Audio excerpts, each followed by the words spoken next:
This is podcast number 3 of the Speedrun or season start podcast.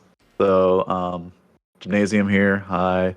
We're missing V-Truth and Lucky today. We have McCall and Rob. And I guess, McCall, you can give yourself a little intro if you would like. Okay. Yeah, I'm McCall. I'm pretty much a Diablo 2 speedrunner. I've been doing it for, it's been like 5 years now. Played pretty much every class, every category in Diablo 2, but I've kind of got the rap for being like a Barb runner. So in Diablo 4, that is literally the only thing I've played as a Barb. I think I've made a couple level 1 of other classes, but yeah, all I've done is Barb. So I'm a father. I've got 2 kids, wife, Pink here. She streams sometimes. You can go check her out. But yeah, I stream a couple times a week. Sometimes I try to be competitive with the speedrunning scene and trying to bring speed into the Diablo 4 universe. So there you go. Let's go, man. Fellow Barb enjoyer. I like that, man. Yep. Which class did you mainly play in D4? Also, mainly Barb? Just only Barb. Dude, that's the spirit, man. You hear that, guys? Barb, man. I tried. Let's go. I mean, we're going to get a lot of buffs, right? I'm looking forward to that next week. I made a Twitter recently so I can make my first Twitter rant about Barb. So maybe we'll have fun conversations about that. Let's go. Oh no, I didn't realize I signed myself up with 2 Barb players. Oh, 2 Barbs in here. Let's go. All good. So I guess the last thing we talked about was prior to the patch, we had like a really good route, and McCall was actually on our team and was discussing the routes with us, and so he has a pretty good understanding of like what we were going over in the podcasts. But yeah, I guess what do you think like about our route versus like what actually happened for this season? So you go ahead. Yeah, from my perspective, I think about everything went to plan. I think we had a couple of what I'd call hiccups. I think our Cathedral of Light was kind of not so great. Maybe we could have planned a little bit better, practiced more or something. I think we lost 10, 15 minutes there. And then getting 3 extra skill points at level 75 is probably a pretty big issue. Not a huge issue, but I think it was not so great. But there was a major issue getting into T4, I think, that we just never addressed. But honestly, everything that we planned kind of went very well. I think we were competitive all the way up to about level 70, I think. Yeah, I think like the route that you guys and we guys came up with in the end was pretty solid. Obviously, there was the bell ringing strategy. I think there was one guy who was actually ringing the bells all the way to 70. And he got there first, but then he fell off really hard because he didn't have any gear and stuff. What we experienced in our group was like some horrible server issues, actually. Like, I don't know, on Europe, it was really bad, man. I couldn't play for like an hour straight or something. And that was like really unfortunate. And we tried then, like we actually used the VPN and then went to the American server. It was completely fine. So it was like only a EU thing. And I think there's many people like here in the podcast and on my stream that can relate. Like on Europe, the servers were down at the start. I mean, it was like prime time evening in Europe when it started. And it was worse than on launch by a mile. And it was a bit unfortunate. But then we still catched up a bit. I think strategy was great. I think we were actually like pretty early in World Tier 4. Like we went there at like 54, 55. Then started playing there.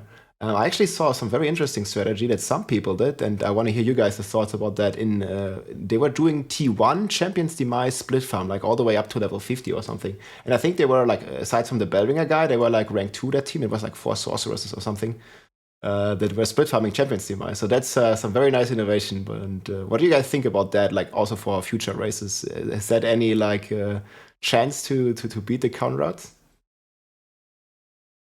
Yeah, so it was interesting. They upped the drop rate in World Tier 2 for the items. I don't know if that's what caused them to fall off later, or if it was just because they're Sorks. Probably the latter. But yeah, the Champions Demise farm was really quick. I don't know. I mean, it could also be that they were also Sorks as well, because like an early game Druid or Barb is not suited to farm, a solo lane in Champion's Demise. So that would be really rough. But maybe in a group of 4, you send the Barb and Druid down the same lane, and then you have like a Rogue and Sork or a Rogue Necro, whatever, doing their own solo thing. So it's interesting. I think maybe we could have thought a little bit more about like doing that split after we figured out that the dungeons were not. That was the thing. The dungeons were not the min area levels, right? Like they had lowered them all to just player level. So Halzar was no longer like 35 to 40, or Kyrgyzstan, sometimes there's like 45 zones. You had these areas that were all just on your level, which means that you could go and get any aspect you wanted right away, which is another thing that like threw me off and our whole team, because the really good Druid aspects are locked behind really high dungeon min levels. So Yeah, I don't know if that was obvious or not, but that we discovered that during the race. And I don't know if that was in patch notes or if anyone really knew about that, but it seemed like they knew about it. But it also seemed like that was their plan anyway, whether it was at level whatever they started or level 20. I believe it's a level 20 dungeon. But yeah, I watched a lot of Sork solo runs, and I think I didn't get to watch it, but Jim was part of like a 3-man Sork speedrun, and it seems like that's easily the best class at the beginning. So we figured we would catch up when we saw what they were doing, but it was really innovative, and yeah, they kind of crushed it at the beginning. Yeah, it's great to see, man. People thinking outside of the box, preparing and coming up with new ideas, and we'll see how we'll implement that in the future. I also saw, like, I mean, you mentioned Sorcerer. I also saw like Kano, like he was there on like level 30 or something when we were like level 10 because we couldn't play, and he was like so far ahead of everybody, and he was playing alone, Sorcerer solo, and he was crushing it. So yeah, really looking forward to that. Like, what's your guys' plan? Like, like leading up to like season 2 or something? Like, you're gonna do this like on a weekly basis or something? Like, test some runs, test some strategies, try new things, or how's that looking for you? Like, min-max the entire process? yeah, so I want to. Well, there's a few things I want to do. I want to continue speedrunning the game and figuring out like what's the best for unlocking World Tier 1, unlocking World Tier 2, and going through like all 5 different classes and figuring that out. That's kind of like where my motivation is. But also, I kind of want to level up the Necromancer too, because that just looked like a blast. Oh yeah, So dude. I mean, the Necro was a big surprise. I think. Like, I didn't expect it because everybody was like, they saw all the Necro nerfs, obviously like damage divided by 2 or something in the recent patch of the Necromancer Bone Spear build. But then they gave it this crazy unique, the Little Wall with the Bone Storms and the two hearts, like the auto curse and the auto corpse explosion and corpse tendrils. I mean, like Necros were just flying. Like, how did you experience that with Virtuth in the group? Like, was he carrying hard?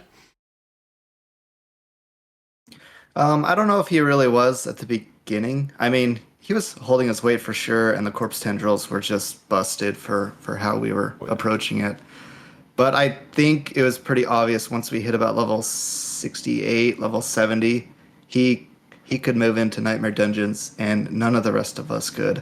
And looks like we saw that with those 4 Sorks as well. It seems like everyone just got like decimated when they tried to make that transition. But the first team, number 1 team, kind of just crushed it even from the beginning. So it was good. We were debating not having a Necro, and at least we kept that in our group. Exactly our discussion. And we actually, I mean, I was making the decision if I wanted to go Rogue or Necro. But after the Necro nerfs, I was like, okay, I want to play Rogue. I haven't played this before. I mean, Rogue was also super fun. But yeah, Necro definitely had the edge there, both in group pulling and also in the end game. Like, it's fucking insane. And this build is super fun to play for sure. yeah, I think one of the big things that Necro has the advantage over Rogue is that they're ranged, not melee, and with the damage reduction nerfs, Rogue really suffers from that later on, especially because, I mean, Necro can just stand back and shoot, and the Rogue has to get up there and, well, with Twisting Blades anyway, has to get up in melee. And Twisting Blades is just the best leveling build, I think. So, as far as the hearts go, and like that's I think what brought Necro online more so. Well, I mean, the Lilith's Wall did help, I think, but the hearts were actually really insane for Necro, and we didn't realize how crazy they would scale. I think with the Necro, they have like a the one heart will automatically use corpses for you. I'm trying to remember. I might need to get corrected on this, but I believe it will automatically use corpses. Like if you have skeletons, it'll automatically raise skeletons for you. Or if you have corpse tendrils or corpse explosion, they just need to be on your hotbar, and it'll automatically use them for you. And corpse tendrils goes off like once every 3 seconds. When on normal, it's like 11-second or 9-second cooldown or something. So you just have this automatic like stun that's going off every 3 seconds. Corpse Tendrils also pulls in mobs and stuns for 3 seconds and makes enemies vulnerable for 3 seconds, which is extremely powerful in group play. And we really realized that when we tried to do the 3 rogue strat, or like on a practice run, and then we went in with our Necro that we had practiced with before, and farming Core Dragon was just so much cleaner with a Necromancer. So yeah, 100%. I felt like we were missing that a bit. We tried to make up for it with like some Sorcerer pulls in Inferno, and we were decently lucky because we got Raiment of the Infinite like decently early. Obviously, that was like kind of a lucky drop, and that helped a lot. And yeah, we did in the long term. I think we had a Druid in the group that also, and you played Druid as well, Jim, I know. Did you find Tempest Roar actually? yeah, so I found a Tempest Roar early on. I was like, whoa, should I just Holy go and shit. swap into this build? I swapped into it, but I didn't have all the items online for it to pop off. So it was actually slower than doing Pulverize. And so I just swapped back. And at the time, I was just like, well, I don't want to go into a build that I don't know what the budget version does compared to like the in-game version. And by the time it gets to end game, it's too late to do something that takes like 30 minutes to an hour to swap versus just getting another level. Mhm. Yeah. So it's not going to save that much time compared to. I mean, Pulverize was popping off. So I guess one thing, if we want to get into talking about the hearts for the various classes a little more, is for Druid. There's a heart called inexeparable or exeparable The one that force. pulls, right? Yeah, it's the suck or the pull in, right? And that's when you use an ultimate skill. And that combined with Barber, which is explosions after so much time. And it basically means that you pull everything in, and every time you pull a mob in, that's doubling your damage because that damage is being exploding onto other mobs. And so it's just this huge combo between just those two hearts for the Druid. And when I realized that, it was way, way too late. Like I think the first team that had already reached 100 at that point, I realized it like 30 hours in. And Barber I think is probably the most broken out of all of them. I'm not quite sure, but if you just have something to pull stuff in and you use Barber, it's pretty busted.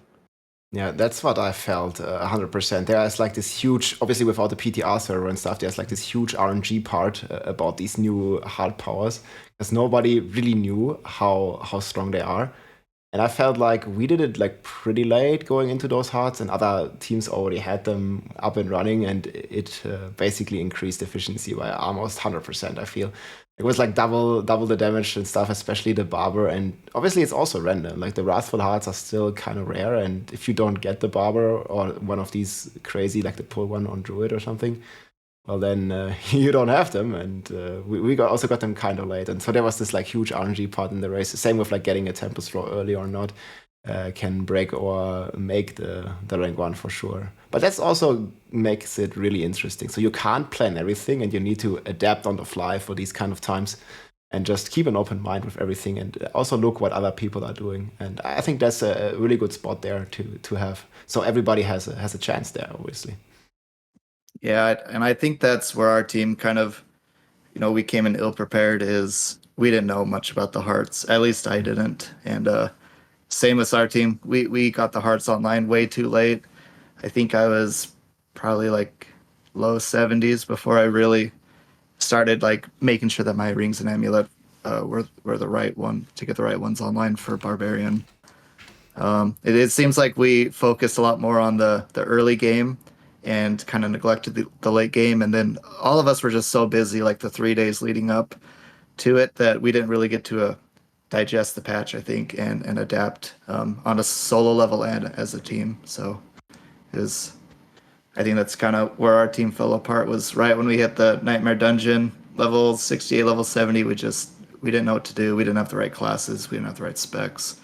And being brutally honest, I don't think our synergy was very good in Nightmare Dungeons either. So it just all fell apart for us, I think.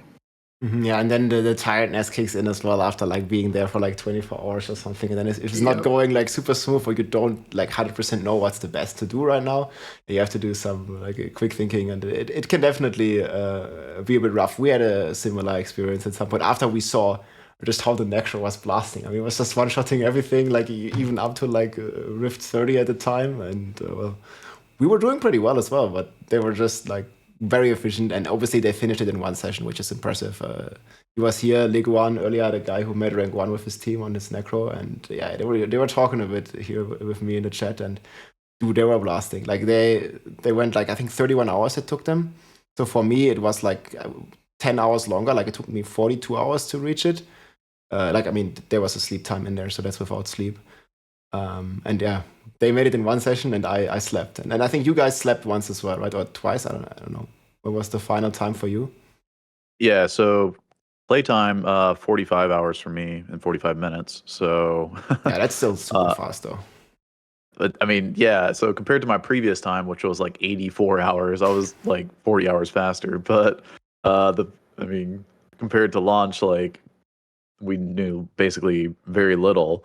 And then also launch, there was a lot of changes like happening like back and forth with like Barbarian and like all the nerfs that you're getting done to them, Rob, and and then yeah, as far as like a motivation and like trying to push and stay up, the first day we stayed up for like 21, 22 hours, or at least I did, and then we saw that we hadn't practiced in the late game, and we saw that we were falling behind, so the motivation was a little bit lacking. Also, I guess to touch back on the Tempest Roar that I found, like I haven't found a Tempest Roar until the race. Like I have a level 100 Druid from previous season. I've played, quite a bit on, and I still haven't found one on that character. So I had no practice with the Tempest Roar. I just heard about it and like was able to watch, but to actually like implement it into a build during a race just wasn't a thing for me, I guess. Since I had all this experience on Pulverize, I knew exactly what to min max and what to get. So Pulverize was just more, I guess, better for me, especially when I figured out the heart situation, which is about the same time as the Tempest Roar drop. So it was like, man, I really fell off compared to my Pulverize build, and my teammates even noticed that. Yeah, I felt a little similar with the Rogue, because I didn't really play Rogue much prior to this, and I didn't play Rogue in endgame at all up until then, and it was super fun, don't get me wrong, but I didn't knew, like I had to read a couple things, couple skills as well, double check a couple of things, and that always like loses time. And then as you saw, like the Necro group just pulling ahead, obviously like the motivation goes down. It's just all about mental, like keeping a positive mindset also in the group, like no negativity, just keeping it positive, and well, just finish it anyways. And yeah, that's what we did, and that's what you did, and mad respect for that. And to touch on the hearts, I also like you played a lot of Barb there, Macabre. Like, did you try the Barb hearts? Like, how is it? Like, which build did you play on Barb? And like which hearts did you try it? Because I've seen some pretty crazy stuff. I want to try it soon. What's your experience? It was a little confusing for me, I think. I mainly went Hoda. I was Hoda from about level 25 onward. Around level 75, I tried to get some morale back, because I was just... Once we took the Nightmare Dungeon levels above our level, I just started getting blown up, and Hoda kind of has a vulnerability issue where if you don't kill things in the first 3 seconds, and you're by yourself or someone who can't make things vulnerable, you just can't kill things. Like, you'll just get killed every time. So I went Whirlwind, and I tried to make up for it, see if maybe Whirlwind was a little better, but it kind of felt worse. But for the hearts, I didn't get Barber online for quite a while. I didn't maybe appreciate it enough or even know how it interacted. And I still don't really know how it interacts either because there's a lot of stuff with Barb where it's like, well, if you hit your core skill or you crit or you deal damage, like the exploit glyph, you deal damage and things go vulnerable. And I don't know why, but I'm not convinced that that works all the time. Sometimes things don't become vulnerable until after the first Barber hits. And it's kind of weird. Like, I swear sometimes it makes things vulnerable when I like just lunging strike in. And sometimes it's not till I deal the first point of damage. And I forget what it's called, but there's an aspect where if you crit, if you crit with a core skill, it increases your attack speed. And stuff like that, I just wasn't convinced it was always working. I haven't been able to really dig into that, so maybe that's the next thing I need to figure out. But I had to change things around. Like maybe I think I put on Berserk Ripping, but that kind of had the same issue as well, where I wasn't convinced I was making things bleed until after the Barber hit, and then that means that I don't get Berserk, up all the time because I'm not dealing damage with that lucky hit. I'm not critting.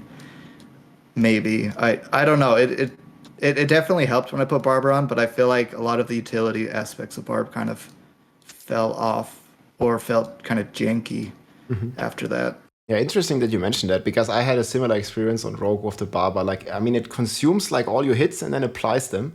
And like, for example, Puncture, you need to hit the enemy twice to make it vulnerable. And you can't do that with Barber because like you do one hit and then for the next 4 seconds, like all your hits, they just accumulate and they don't count. Yeah. And there's just a bunch of multipliers that I also lost on the Rogue. And first of all, like I had similar experience like you. I just didn't understand like what was going on and like hello, like game doesn't work or something. And yeah, then I figured it out. And now on Barb, I'll test it soon as well.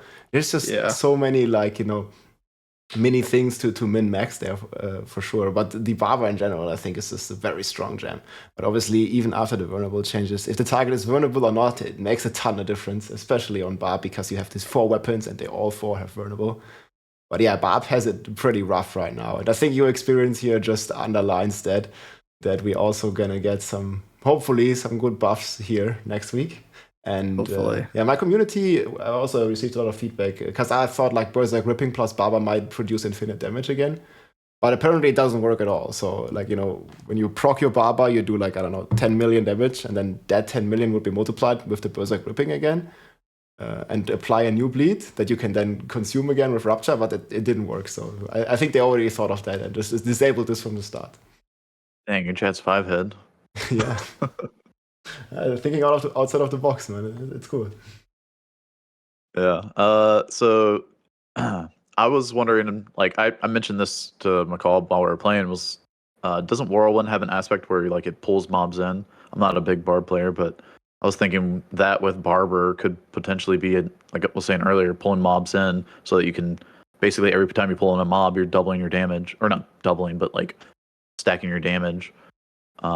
And then it's also getting a little small multiplier, like 10 or 12% or something like that. I think another thing about Barber is that when you like crit a mob, right? That's when the Barber procs and then all the damage they absorb. But if you kill them, they just go ahead and explode immediately, right? So the little small things won't just be invincible for 2 seconds for no reason, or 4 seconds for like no reason. Oh my gosh. Sorry. I just had a Windows thing. So yeah, if you pulled mobs in with Whirlwind, the more mobs you pulled in, the more stacking damage that could be potentially. I was thinking that would be powerful with the Barb, but I don't know how the suction kind of works with the Whirlwind. Maybe, I don't know. Did you try it out, McCall? I didn't. But I don't think that pull is nearly as good as maybe what you'd think. It's nothing like the Druid vacuum that you were doing. Okay. I would guess like every 5 seconds it pulls in, but it doesn't even pull things in neatly like Corpse Tendril does. It kind of pulls you within like the bare minimum melee close range around the Barb. So, and I think that's probably really good. The worry with Whirlwind is you can't do any single target damage. Like Hoda, you can at least pretend, but Whirlwind, it's unbelievably bad. You can at least pretend. Yeah, that's the Barb experience right now. I totally agree, man. Whirlwind just doesn't deal damage, man. There was just nerf after nerf after. It never ended, man. Like there was like 10 nerfs to Whirlwind, basically. And yeah, I mean, now they're gonna buff it again. Like we'll see. But in general, I think the combination could be good. Obviously, if we have a bit more base damage, because like yeah, the suction is a bit RNG, but I think it's still, at least on trash monsters, it's still good. Obviously, it's not gonna fix your damage against bosses. I think they need to rework the gores again for that or something. But yeah, I mean, we'll see what's gonna happen. The Barber mechanics are definitely very interesting and worth looking into, because I think that's one of the most powerful gems. And I'm very sad also to see that the Barb specific gem just gives you some toughness, while all the other classes like Necro, Druid, like they got this amazing pull, or they got this amazing corpses, or the curses. Other classes get a multiplier, and Barb gets some toughness. So that really felt bad as well when I first read the patch notes. So yeah, we'll see what's gonna happen there. Yeah, that's a good point. I don't know, I guess, all of the hearts for the other classes because we didn't have like a Sork player with us, so I haven't even gotten a chance to look into those. But I haven't heard whether those are even that impactful for the Sork. I think I've just been Sork mainly use Barber as well. I mean, it's pretty much almost every class that's just using Barber. The Sork ones, I think there's one Talrasha when you get a stack for each different element that you attack with. I think it ends up to be like a 1.3 multiplier or something. So that one's pretty okay. But I mean, versus Barber, it's still way outshined. So we'll see. I mean, Sorcerer is one of the other classes that's on the schedule to receive some buffs, because you just can't survive. Like our Sorcerer, we had a really good player there, but he was like really struggling. Like he was like trying to blast, trying to grind, and it was just so hard in the 4-man split in the Sarats Lair dungeon to kill stuff as a Sorcerer was just tough, man. And big props to the Sorcerer group. I think there was like actually the rank 2 group. There was 4 Sorcerers that just got rank 2. So man, they blasted, and I know they were struggling as well, but they just kept grinding, man. They only slept a few hours and they just kept at it. So yeah, huge tenacity there. Yeah, that's awesome. Yeah, it sounds like they had a lot more motivation, and they had a lot in the tank, man. Playing 4 swords for sure. Yeah. All right, so the XP changes going into it this season, that really threw, I know, our team for a loop, and trying to like, we had like a great route, I thought, with like hitting up the strongholds that were 2 levels higher than you always, and that was 20% more XP because you had like 1 level higher was 15, then 20 and 25. So there's no reason to hit like mobs way higher because you're getting a pretty massive XP bonus from hitting mobs that you could kill pretty relatively quickly in the strongholds. I think the strongholds still held up, but I think with the XP changes, like you said, the that team doing Champion's Demise repetitively was really, really powerful, and I'm not sure, how do you feel about the XP changes for the, like, not just that, or that's, I guess I'm describing the early game, but also for the late game where like Nightmare Dungeons, you need to be doing like 10 levels higher than you to be getting the most XP out of it. Mm-hmm. Yeah, I felt for most people it might not be worth it to go that high in general. Obviously, you get 1.5% now per 1 tier up to 10 tiers. So in the strongholds, like you said, like we went from... Oh, my webcam died. We lost them. Oh no. Can you guys hear me? One sec. Yeah, got it. Go ahead, McCall, and while he's fixing that. My turn? Yeah, go ahead, yeah. The XP. Yeah, so I'm curious to hear what your guys' opinion is on this, but some of the XP changes just felt like unnecessary, and there really isn't anything like I cannot understand where they thought the good part of some of it is. Like anything that's in the outside world, I just can't understand how they thought that would help reducing like monster levels. I think they're like five levels below you after you hit like level 75 or 80 or something. I cannot cannot fathom the reason why they did that. I just don't see any upside to that. And then with like the 3% experience per level for 10 levels, I feel like that was, or 1.5% per level. I feel like that was not rewarding enough. I know that I think Blizzard wants the leveling experience to land within a certain amount of time frame for the casual player, but I felt like 1.5% really didn't provide the rewards that it should have. In my opinion, I think 3% for 10 levels or 5% for 5 levels or even 3% for 5 levels, something that kind of feels a little bit more like rewarding. Because when I look back on the race and what happened, is you had to be the absolute most busted build that outshined every other build by a landslide for it to really help. And it did. The number one team obliterated everyone else because they were the only team that could efficiently kill stuff 10 levels higher than them. Because you have to be able to run an instance 10 levels higher than you, which is probably like, it's significantly harder with being able to hit stuff, being able to do enough damage, being able to survive. But for every level above you, you have to be like 1.5%. You can't be 1.5% slower per level, or else you lose most of the gain. I know that there's some gain with like glyph experience and lower levels maybe getting better gear faster, but I think that that's pretty insignificant. So I just didn't. I couldn't feel the reward except for like what Necro was able to do. And in any other instance, I think it just felt bad. Yeah, I was going actually in a similar direction. Like, I think most people overestimate this like 1.5%, and they tried to go so high and just like scuffing themselves or like giving themselves a big penalty because the clear time just went down so much, especially if you're not a Necro. Like, I felt it even on Rogue, and I don't even know like how it must have felt on being a Barb or a Sorcerer. Like, you're sitting there, and then you can't kill the monsters if you're like 10 levels higher in a 4-man party because you are alone there. Like, you're split farming, so you're like alone 10 tiers higher, and the monsters also have ×4 HP. And it's just like so rough to kill stuff there if you don't have like an OP build. And yeah, like I saw lots of teams just like really, really struggling and lost, I think, a lot of efficiency there because they tried to go 10 levels higher, but it just wasn't worth it. So yeah, I think like doubling this to like 3% or something to really give it like a better reward of going up would be some very welcome change. And in the strongholds, it was obviously also very very noticeable. Like we went from like, what was it, like from 25% down to like 3% bonus. So the stronghold part of the race was a lot longer. And maybe that's why this Champion's Demise strategy with these changes might actually be a very solid play for future speedruns or for future seasons. And yeah, really looking forward to what people like you guys or the entire community comes up with there. And yeah, can't wait for the next one. Yeah, so I guess we've already finished the race hitting 100, but like we'll be testing things out, of course.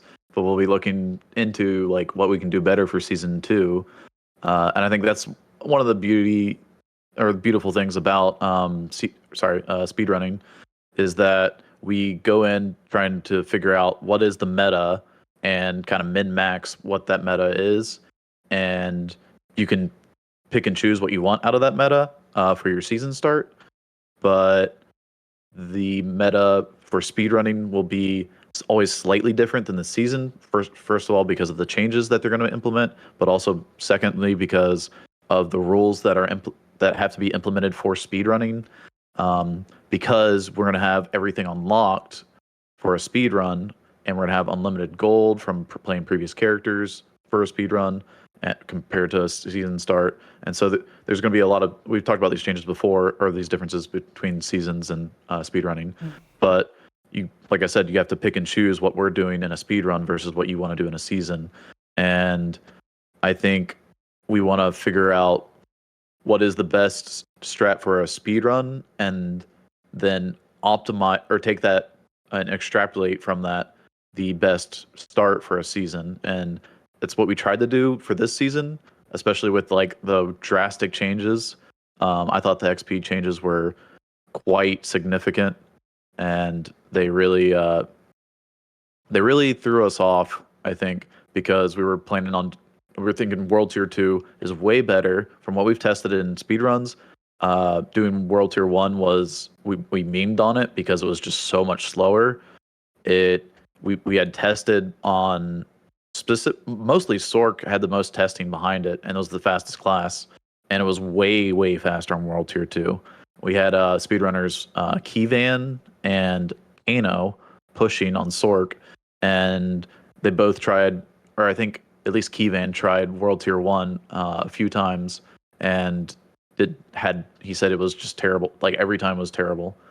His results versus World Tier 2 were way slower. So that is interesting that the 4 Sork team did World Tier 1, but maybe it's because of the massive change to Monsters HP as well, where they got from 85 to 100%. And I guess that might be why World Tier 1 is a better choice, because taking that much longer to kill mobs is not worth the 20% XP that World Tier 2 has. Mm-hmm. Yeah, I felt like most of the speedruns, or correct me if I'm wrong, but most speedruns that you guys tested were with all the skill points and stuff, and that's like also the speedrun rules, right? I just don't understand, like, why does it like have to be like that? Can you not just... I don't know if you have any influence or if you want to like share this. Like, why is the speedrun like with all skill points, and why is it like with infinite gold and infinite mats? Because that's one thing that we really felt, like the mats for imprinting gear, like you don't have any of those, but you need like 15 to imprint one aspect on your ring. And man, I was like fucking farming rings forever and salvaging, like you have to salvage 15 legendaries to imprint one ring. And it took so long, man. I had all these multipliers in, and I couldn't use them. Like, there was just not enough mats. So I felt like that's like a tremendous difference between like the speedrun times and the actual like season realistic times. But I'm not sure like if there could be another category or something. Like, it just seems like a bit off to me that this is the rule set that was decided upon. Because like I think most or a lot more people would really care about this if it was season realistic scenario, because then it's like very relatable just for the average player. Yeah, we've asked Blizzard many times to give us a SSF type of a character creation. It's really hard. I'm a speedrun.com mod for this and deliberated quite a bit with Kano and Lucky Luciano and a couple of the Diablo 3 mods, and it's really hard. I mean, I think if there's enough popularity, you can make a category around it. I don't think that that's a big issue. And as moderators, we do have influence on how the rules are set and what precedent we make for it. But in reality, like if people wanted to run their own category and it wasn't just a one-off run that people did, but it was actually like competitive and there's multiple people involved, then absolutely we can make a category for it. I think in this instance, we like including everything because these are some pretty long speedruns. I mean, there isn't really a category that seems fun that could be like an hour or 2 hours. It's like you're committed for 3 or 5 hours. True. Or before someone does the first, I don't know if anyone's done a Fallen Temple run that they've submitted yet, but that'll be like 10 hours or something. And if you started with absolutely nothing, it would be a pretty brutal experience. And that's what I like. I mean, Diablo 2, that's what you start with, and I think we all appreciate it. Getting through hell is like ridiculously hard, especially like a hardcore run in Diablo 2.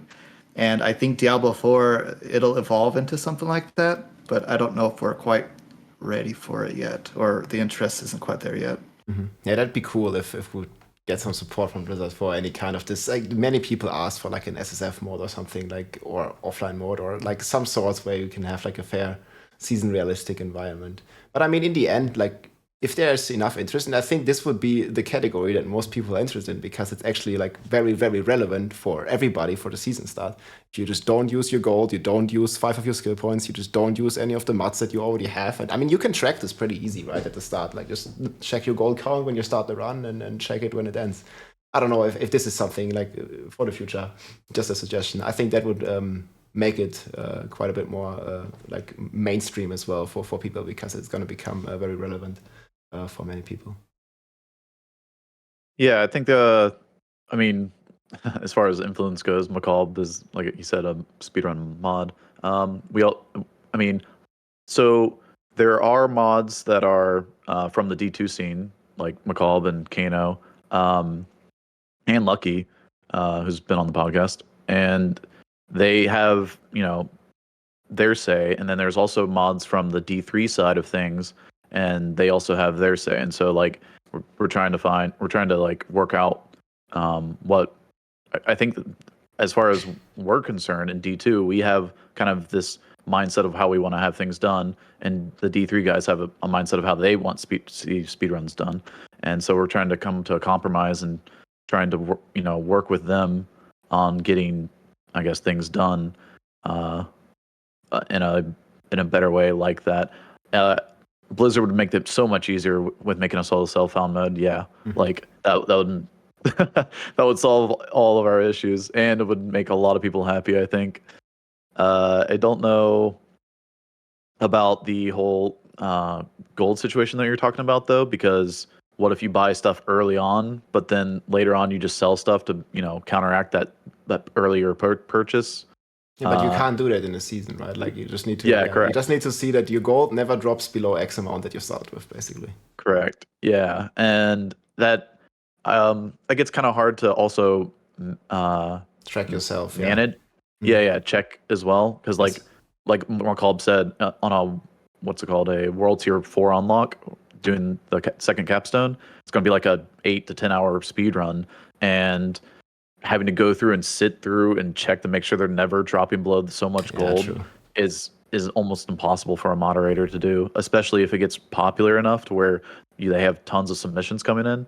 Now, I think the top runs will be more closely looked at, especially because people will go through and watch it themselves, and those will, it'll be a self-correcting problem because people will analyze it much more closely. But as far as like other people just, trying to move up the leaderboard, those runs won't be checked very closely, and people can skirt the rules a little bit on that potentially. Yeah, I get the challenges. Yeah, we just need to keep asking for it, I guess, keep pushing for it, and maybe Blizzard will help the community with that. That'd be awesome. Yeah, I think as far as like maybe we can get more influencers to just request it and kind of push for it, and just have like a little button that you click, solo self-found, and it's detached from your account's resources.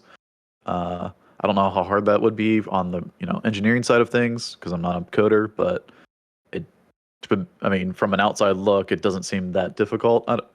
But yeah, maybe it's like creating a second account within one account type situation. Anyway, yeah, that would be great for speedruns and for trying to set up for a new season start. And then the next.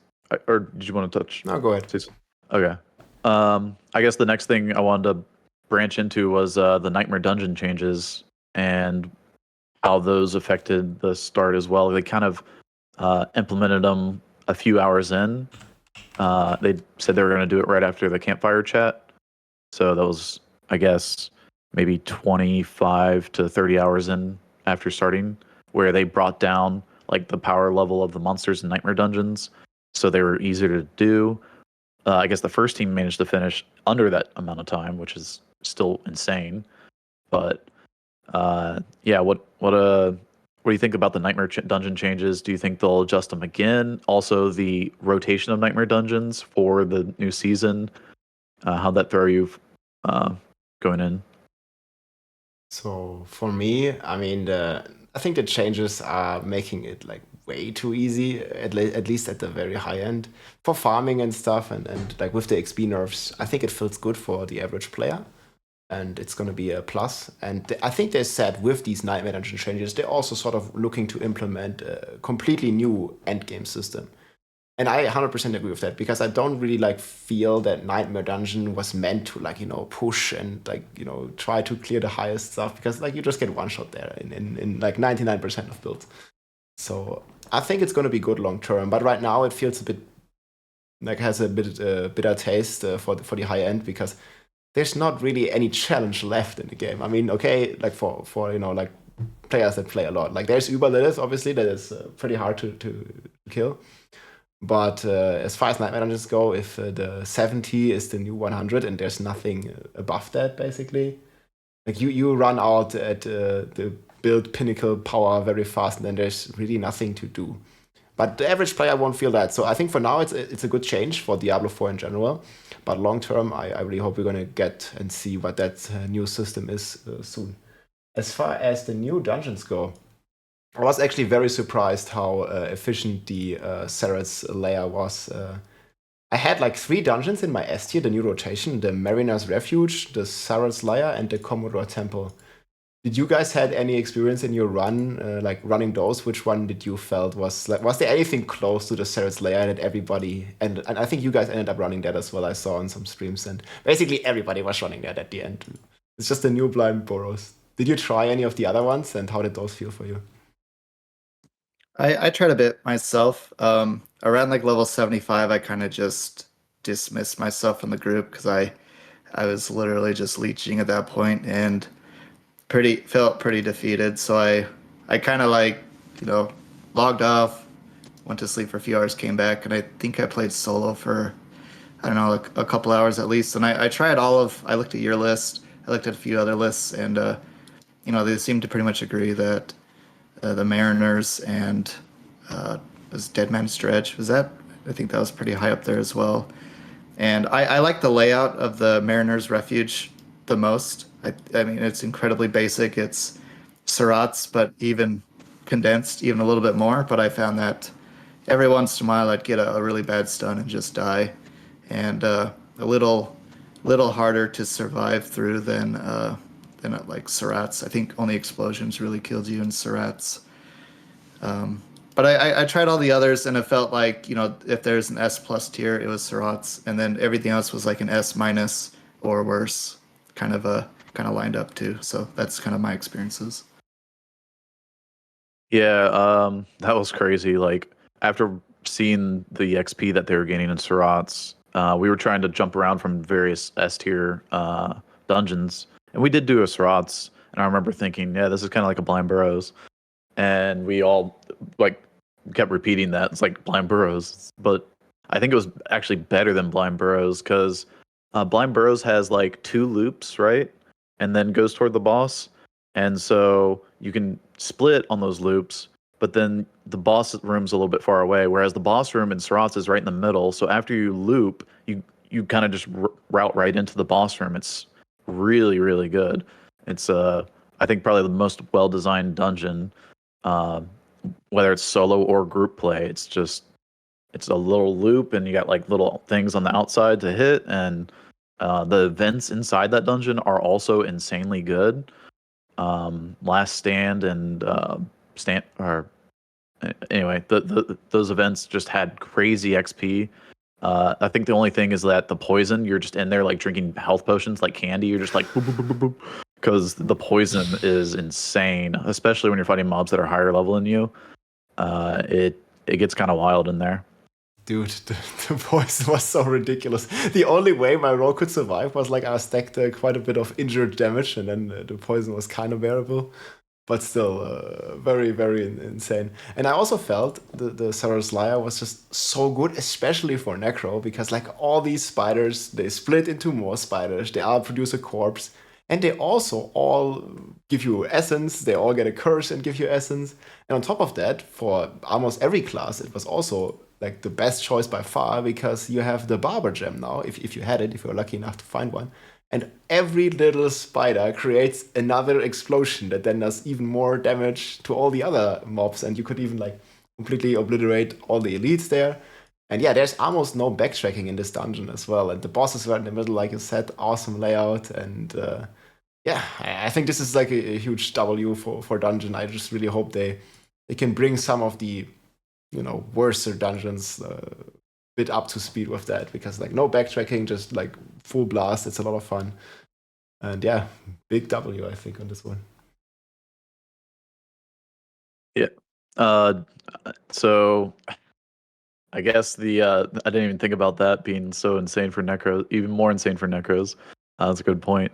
The density in that dungeon is also, I think, pretty insane. Getting like you said, the extra spiders from the carriers or hosts, and yeah, you just avoid their poison explosion, and it was a free, I don't know, like 10 extra mobs right after killing it.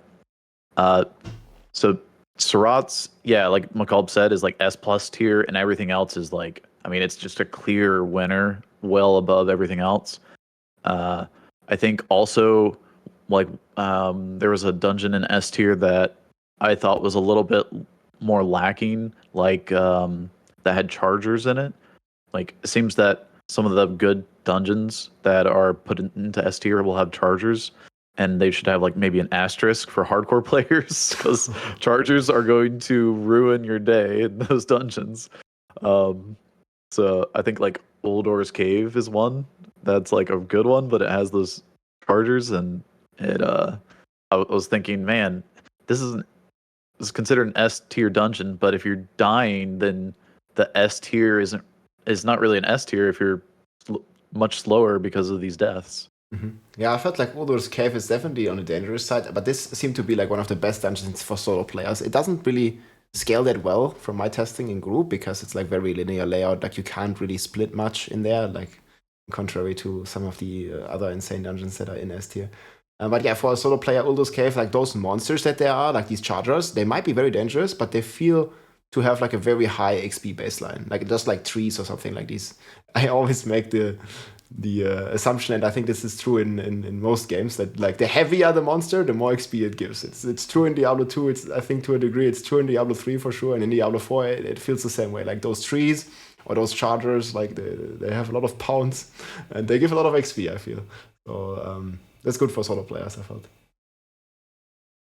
Yeah, and going off of that, I really like Dead Man's Dredge as an instance, and I'm actually looking at your list right now and kind of surprised to see it C tier. I thought other places it was ranked a lot higher, but you feel so good doing Dead Man's Dredge. You know, you're killing all those ghouls, you're clearing through it pretty fast, but then an hour passes and you're like, where did that 30% of the XP go that I would have gotten almost anywhere else? So yeah, killing the bigger monster, is it called a sprite? The monster character model themselves seems to give a lot more experience, or just a huge number of them, like in Sarats Lair, where you have just a lot of spiders, even if a lot of them are a lot smaller. Yeah. Who's tier list? Rob's? Yeah. Yeah, I just had it open on my screen for a second. I mean, this is the tier list that I made before the season started, like just in like one day of testing these dungeons. There's definitely some adjustments. I would probably agree with the Dead Man's Dredge one being pretty decent, especially because you can like split some of these. But it also always depends on how you rank the goal of the tier list. Like if it's a solo tier list, like some dungeons might turn completely different. If it's like a pushing tier list, obviously it's also way different. Like for me, this tier list was mainly focused about group XP, like those two things. Obviously, like in pushing and like if you want to do like very high clears, it's much easier to not have a dungeon that has a boss, for example, and all these little nuances. So there's obviously a lot of tier lists that are made with different goals and different parameters in mind. Yeah, I mean, the guys that do the testing for these dungeons, like, God bless them. That takes a lot of time, and just going through some of these terrible dungeons that are like sometimes poorly designed, where you're backtracking a lot, or they just have like really deadly monsters in them, or just very low density in them. Yeah. So we get to actually have a tier list. Shout out to the people that are doing that. I know, like, I've heard of like Rax, Xanax, and Woodijo doing those. So, have you done, I guess, your own testing of those too, Rob, with group? Yeah, I mainly did them in the group and just tracked like a couple runs. And I mean, a lot of people like they just track one run from like second 0 to like end of run, but then they don't track the reset time or like, you know, the time it takes to do certain things in the dungeon and what you want to skip or what you want to do. And I for example, on some dungeons, I excluded the boss because for me in my tier list, it was just not worth killing it. And we just, I think, what's an example? The Comdor Temple. It's basically like Champion's Demise. The layout, I don't know if you noticed, it just doesn't have that much density. But it's pretty good in terms of like there's golds in there and big spearmen. They give a lot of XP. They can be dangerous as well. But overall, it's just a triple split that you can do. And obviously for group, this one is just like way higher ranked than for a solo player because you can just triple split these and then just leave before you even have to kill the boss.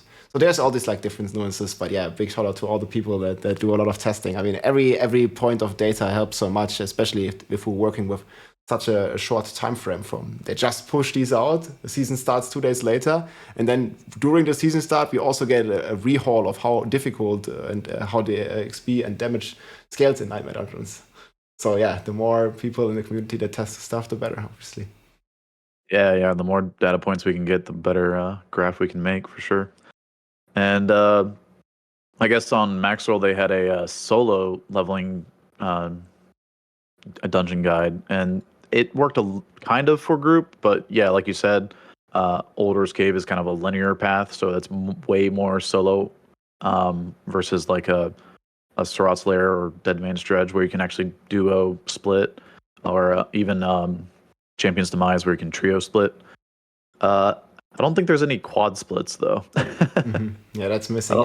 But I definitely felt like it was very similar in the stronghold farming as well, because so many people came in and asked me why I farm Quadriga and not Temple of Rot, and this is also goes in that direction, right? Like some of the strongholds like are just way better suited to split farm with a farming group, and some like Temple of Rot is way better for a solo player. And as long as kind of communicate that and see the goal of these tier lists in mind, or the way the parameters work, that will just like explain it to the people. Yeah. One of my big wish lists for Blizzard is that it doesn't come down to one or two places. It's a lot better balanced, at least to a point where it's kind of negligible. I actually reached out to Blizzard and I was like, hey, I'm a pretty seasoned speedrunner, and I could maybe game test stuff for you, at the lower levels, in the leveling experience, and maybe give some good feedback on that. But they turned me down. They didn't they didn't say that was a thing, at least not if you didn't live in California. But that's kind of like one of my big wish lists is, I wish Sarats wasn't so much better. Like I'm looking at, it looks like Dry Bear has a dungeon list as well, with some numbers that I'm sure are somewhat fair, and it's just incredible how there's like a 5 times experience difference in group XP based on what dungeon you do. And I think Blizzard could do a little bit better job of just making it more well-rounded and having more options. And hopefully, this is my personal wish list, is that there isn't like kind of an exploit to keep resetting the same one. I'm sure that's not intended. Yeah, I mean, it's in the game now for 2 months. So basically, everybody that wanted to have a chance had to do it, and this just like feels bad, Like either like this just like nerfs solo players, or the gap between like a group and a solo player because of these resets is just so huge, because these dungeons differ so much in XP as well. And obviously in group you don't have to care about like keys that you have, because you can just keep farming the same one over and over again. And a solo player doesn't have that option, so he must do some of these like worse dungeons, and obviously it's gonna like change his experience gain quite a lot and nerf him quite a bit. And yeah, as far as testing goes, I know in D2 I think we had it as well, right? There was like some test servers before the new patch goes live with Resurrected, and in D3 I'm a very seasoned D3 player. In there we have a PTR patch on every seasonal theme, because as we see now, like there's always something that falls through in testing, and there's always something that is broken or overpowered. And I think it would be really cool for future seasons to see some sort of like testing environment, whether it's public or closed, like who knows. But I feel that would be very good for the game, and also for the like just integrity of the season and the race, because they are planning to make these leaderboards and stuff, right? And obviously there will just be exploits and these kinds of stuff, unless there is some proper like system to kind of like test these and get at least the most obvious things out of the way. And I mean, the developers, they're doing a fantastic job, I'm sure, but there's just no way to keep up with the collective intelligence and also time of playtesting of the entire community, right? If you make like a public test server, you will get some good feedback, and 99% of these crazy bugs will be figured out and reported and hopefully fixed. So I mean, that's something that's gonna definitely has the chance to improve Diablo 4 and seasons coming with leaderboards, hopefully in the future. Yeah, I agree with having a PTR. I almost said podcast, but yeah, I mean, Blizzard's been doing podcasts too. That's great. And if they do come out with a PTR, hopefully they will announce it in the podcast. That way we can, start planning on testing things for our streams and getting out some good info for the community, as well as like getting things fixed for Blizzard before a new season comes out. Like you said, they have it in these previous games, so why can't they do it, for their, most current game? And I think I think we've found some really like beneficial things out of PTRs for like going into a new season or a new ladder and getting these improvements in before it actually starts. That way it's not like a hot fix here or a hot fix there. And it, like for the launch, for example, the Barb just got hotfix after hotfix of these nerfs coming in, and they just had to react quickly to it, and they just destroyed the Barb class instead of having this PTR where they could have adjusted more over time and not just did a big old, kick in the nuts for the Barb. So I guess that kind of segues into the class balance a little bit of we're having, these two classes that got, kind of shafted, I feel like, with the patch. I thought the Necro was also going to get destroyed, but they were already doing plenty of damage before, so cutting that damage in half just means they have to, shoot 2 bone spears instead of 1. And then they also got these crazy hearts that make up for it. But yeah, I guess the Sork and the Barb are on the lower tier. You got probably Necro on top now, with Rogue right underneath it. I don't know. What are you thinking? So I haven't looked at this. I made a tier list before the season started, before I knew like the craziness of these hearts. And I think it's still like fairly accurate. Like you said, like Sorcerer and Barb are probably bottom tier most builds, and that's why they will buff it. Like we're gonna have the talk, the developer talk again this upcoming Friday, and then hopefully the patch a couple of days later. We'll see how impactful that will be. But yeah, I think it was a surprise for a lot of people that the Bone Spear, even after these very severe nerfs, the damage got reduced, but I think I did the math at some point, it was like 55% less damage. So you're only dealing like 45% of the damage. But then obviously these crazy hearts came in and perma curse, perma pull, perma corpse explosions, and also the Littlest Wall looked very fantastic. Meanwhile, other classes like Sorcerer got like some meme item, like the Oculus is like such a cool item in Diablo 2, or such a nostalgic item as well. And yeah, it's just like sad how they implemented that kind of stuff, unfortunately. We'll see. Like the teleport randomness just feels bad, particularly when the class is that squishy as the Sorcerer. And I think Druid, maybe you can talk a bit about that later, Jiv, as well. Like I think the Druid is in a very good spot, especially in the end game. Obviously, leveling could be a bit improved on Druid, but end game looks very strong. It has Shred, it has Vornado, that is really ridiculous. The Pulverize is very strong as well. And yeah, Bulwark is like still not nerfed and probably won't get nerfed. It just looks like it's gonna stay. Yeah, those can all like blast through Nightmare Dungeon 100 right now very easily, I feel. Yeah, Rogue feels still very good with Twisting Blades. I've also seen some range build pop off, and the Barber is a very nice addition there. And maybe even we'll see some of the new imbuement stuff. And yeah, then Barb Sorcerer in the gutter still, unfortunately.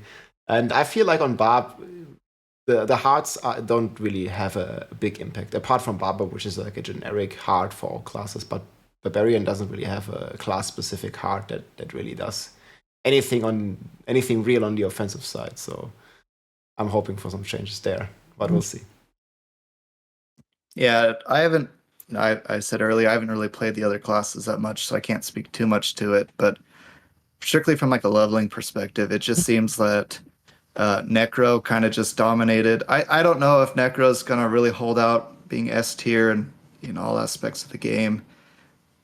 Maybe, but it seems like for leveling, Bone Spear Necro just kind of dominated everyone.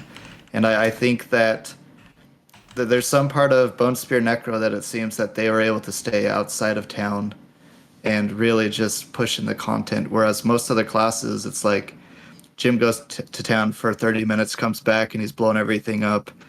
Lucky goes back as a rogue, and suddenly he's gone for 20 or 30 minutes, or comes back after going offline for a bit, and suddenly he's blowing things up too. But for myself, I tried to stay out of town until like level 70, and then I just hit that massive wall, and I was picking up everything. I was min-maxing every aspect I could, just desperately trying to scrap together every single piece of the build that you needed to.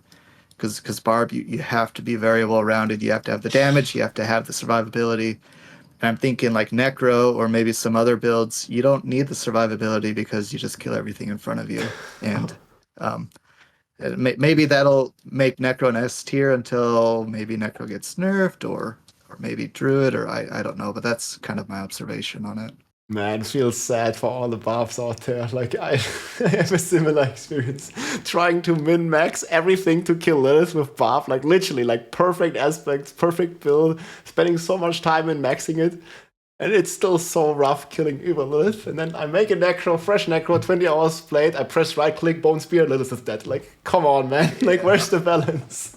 Yeah, it's so insane. Yeah. We'll see what they do with that.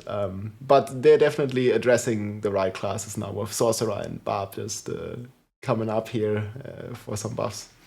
Really, really interested on how that's going to turn out. We can only hope.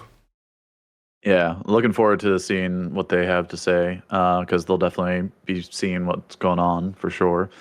And people are obviously giving their feedback to Blizzard. And the more, I think, constructive your feedback, the more they take it to heart.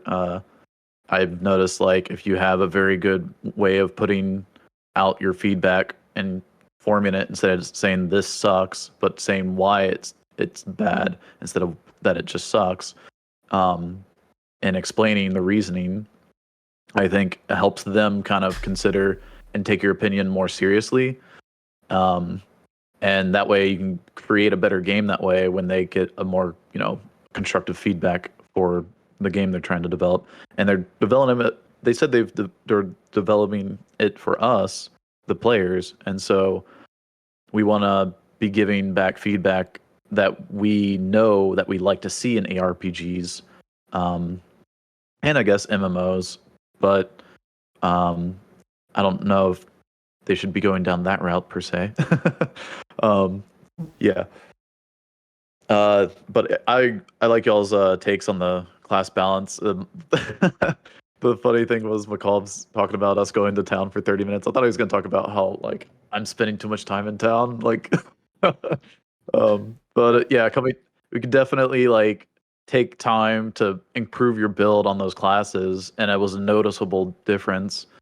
And I think that's a good thing. I felt really good when I did that. Like, I could go to town, I could get this upgrade for my class, and come back and start blasting. And as you level up, the mobs are scaling with you. So you go back to town and get this upgrade, and you can blast them again. The thing with the Nightmare Dungeons is we were trying to push, and so we're pushing 10 levels higher than us. And so we had to have our builds online at that point. And I think that's where McCall hit the wall, is where we're trying to blast, and then the Barb also just doesn't have those tools in their kit yet to actually be able to get that upgrade to blast. I think that's a major issue that is going to be kind of tough to address. I'm not sure. I felt on that most just tweaking numbers is going to help. Yeah, I felt on most classes like the balance was key. Like I've seen the Necro that made a rank 1, and he played with like couple sacred pieces like on his jewelry like all the way through, because like you said, McCown, like he just didn't had even to go to town. Like he was just right clicking all the time, and the monsters were dying. And well, he didn't spend any time like looting. He didn't spend any time, like crafting items really, or rerolling items or rerolling aspect. He just got his multipliers and he went full blast mode. Like, don't pick up anything, don't care, just 100, and we'll see later. So he had the right attitude, but also the right class to do it, because like this is definitely not possible on a barbarian or sorcerer, or even on some of the other classes. Like you really have to think about like how you build this and how your aspects and skills are coming together with the new gems. But with the Necro now, it's just all automatic. Like you automatically curse everything, you automatically pull everything, and you automatically explode all the corpses and get your essence. And I think the other crazy thing is in the seasonal pass, there was also the exposed flesh aspect for Necros that gives them 30 essence on lucky hit. So this one is usually like it's like similar to Tempest or some other items, like the hard entry point to even play like this crazy Bone Spear build or some of these builds. And now in this season, we didn't even have that, because that was like a guaranteed thing in the seasonal pass, and that helped the Necro so much to come online earlier, even without relying on the RNG of dropping this essence ring. So yeah, there was really, I think, a really good time on Necro. Yeah, the seasonal thing, like, so Druid does struggle in the beginning. One of the most struggled classes for leveling. I think Barb is right there with him, and the Druid actually got some big help in even just chapter 1 and chapter 2, where you have Subterranean that casts Landslide when you cast or around you, sorry, when you cast a Poison Creeper. Poison Creeper is already doing the carrying for leveling for Druids. I think for leveling on Druid, you want to be using Poison Creeper on every build. And then I think Pulverize was the most powerful leveling strat for Druid, because in Chapter 2, you got the Shockwave aspect, which was the most sought after aspect for that build. And so you can have basically the entire build for Druid through the aspects in the Codex. I don't. There's no other build that does that. I don't think that you can just have the entire build in the Codex. And so Pulverize, when people came in and were asking what's the best leveling build, I was just like immediately Pulverize, because you have the entire build laid out for you, and the dungeons aren't have that min level cap anymore, so you can just go get your aspects immediately on a Druid. So that's one thing that like was a massive takeaway from the beginning, something I didn't realize, and like I said, till it was too late. And when I did come online, it was like post 50 on the Druid, and I don't know. One of the things that I mentioned, and I don't know if you knew this, Rob, but going into it, you can save amulets and rings that are sub 400 item power, so 399 and below. Those rings and amulets do not require the obtrusive sigils, which is the legendary salvage material. So you could have a low level amulet and ring all the way up until the 70s or so, and then at that point you've already salvaged plenty of gear, and you can swap over to a much better amulet and rings. And I think that's one thing that like is another thing to be testing for like a seasonal starts, is it only costs you Veil Crystal and gold to do that in aspect enchant or imprint, excuse me, and that will be really impactful for a lot of builds, and you won't be struggling with your build as much, Rob. Yeah, I mean, I did knew about it, but the problem is like I didn't really like pay attention to keep those pieces, and I didn't really remember it, and I also didn't expect it to be that hard. Like you need to farm 14 legendary rings that you then salvage in order to imprint one ring. That just felt so brutal, man. I didn't like really had this on my mind that it is that difficult, and in all our speedruns, testing runs, this didn't really happen, because obviously we had the materials in the Eternal Realm. So that threw us off a bit, because like we had all these multipliers ready, but we couldn't use them. And that's definitely like an oversight on the preparation, or just do more testing and test the mid towards the end game transition a bit more, I think, from our team. And we'll see what season 2 has for us. And I think the other core takeaway for us was as well interact and test the season theme mechanic earlier. Because like I think there was like a good like 2 or 3 hours we could have saved if we just got this Barber or some of the other powerful gems a lot earlier. It was actually funny, like we had a viewer come in that actually explained the season theme to us after we were already 100. It was really good because like XP, let's go. But it just really goes to show that everything is pretty open and you just really need to keep an open mind and even like spend some time to test stuff rather than sticking to what you're doing right now, I feel. And yeah, just look around what other people are doing, and that helps a lot, I feel. Yeah. You have something you want to add there, McCall? Sorry. Yeah, so I'm pretty excited just to prepare for season 2. I really don't know if I can do these like 40+ hour runs. I don't know if I really want to, but if it is, I was just miserable at like hour 24. But it is fun and it is interesting to see like where we need to just learn how to play the game better. And the Nightmare Dungeon World Tier 4 transition, I think there's a lot to learn. And I don't know, I think Jim and I kind of do similar content things where it's almost always speed related, and we like the getting from level 1 to whatever our objective is kind of what we base our gaming around. And it'll be interesting to try and patch those places where I felt like we didn't do as well, and we'll see what happens when we come up to season 2. Yeah, and I guess our last little point here on the podcast is the future of these podcasts. I think we're going to continue talking more about the speed runs a little bit more than the seasons, because we're going to be trying to figure out more, I guess, details about what's the best thing to be doing at these levels, for these classes, because I think each class is going to be doing something different at different stages in the game because of how classes come online at different stages, especially for Druid. It's very obvious that the early game is much weaker than the end game, and or just even like the mid game is so much stronger than the early game. And whereas you have the exact opposite happening on Sork, where the early game is just so much more impactful, especially with like the fireball enchantment and exploding everything with that. And then getting into the end game, you need to have like this unique chest drop, and you need I don't even know, just like cooldown reduction, stacking that's gotten nerfed, and your damage has been nerfed, so the Sork just kind of falls off really hard toward the end there.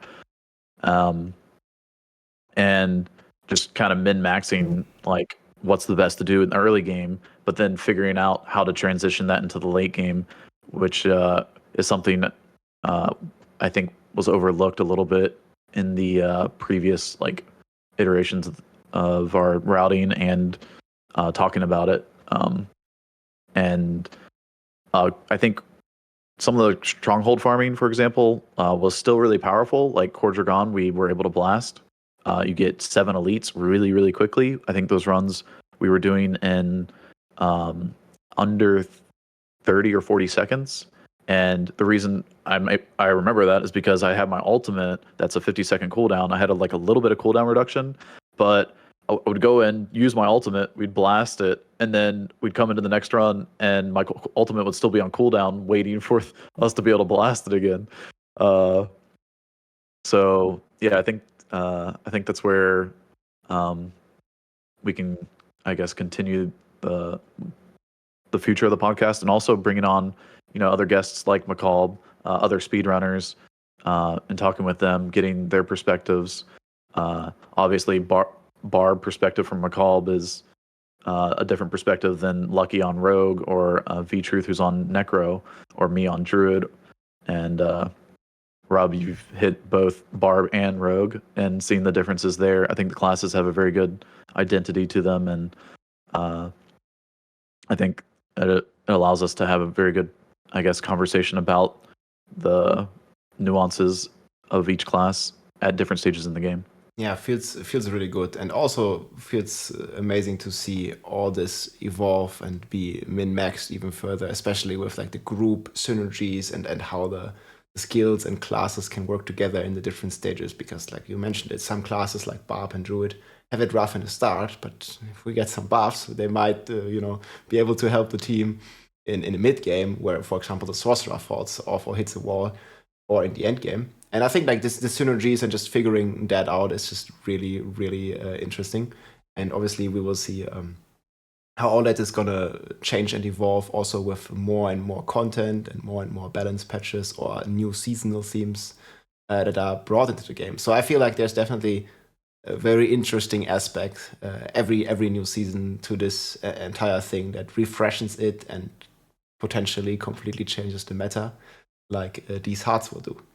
So I'm really looking forward to what the speedrun community, what you all guys or the entire community comes up with here for the times, and see how fast we can do it at some point. I mean, because it seems like mainly they're not going to do any more nerfs after the recent talk and the recent patch. So I'm expecting to get quite some power creep here over the next seasons. So maybe the total time to reach 100 will come down from these like 30, 40 hours, like maybe down to a more realistic one session, like maybe like around 24, 25 hours, which was actually my expectation coming into this race to be done a lot earlier. But then like you guys said, like the XP nerfs and some of the stuff hit really hard, plus some server issues. But again, the first team did it in 30 hours, so it wasn't too far off, just the other class composition than thought. And for other reasons. This was the reason that the hearts were so strong. So we'll see. There's definitely fresh wind every season, and I can't wait what the future brings. Yeah. And hope to bring you back on, McCall, in a future pod. Yeah, it's fun. Yeah. Well, for me, guys, we have to wrap up because my parents are here and are hanging out with my brother downstairs. They came to hang out. So we have to call it short. Sorry. But thanks for joining me, Rob and McCall, today. We'll hopefully get a fourth one for next week as well, and try to iron out some of the. We'll be doing some more testing in the season 1 and trying to iron out some of these starting builds for each class. All right, we'll see. Thanks guys for your time. Take care. If you like this video, make sure to subscribe, leave a like or a comment. I'm also live on Twitch almost every day, so come and say hi.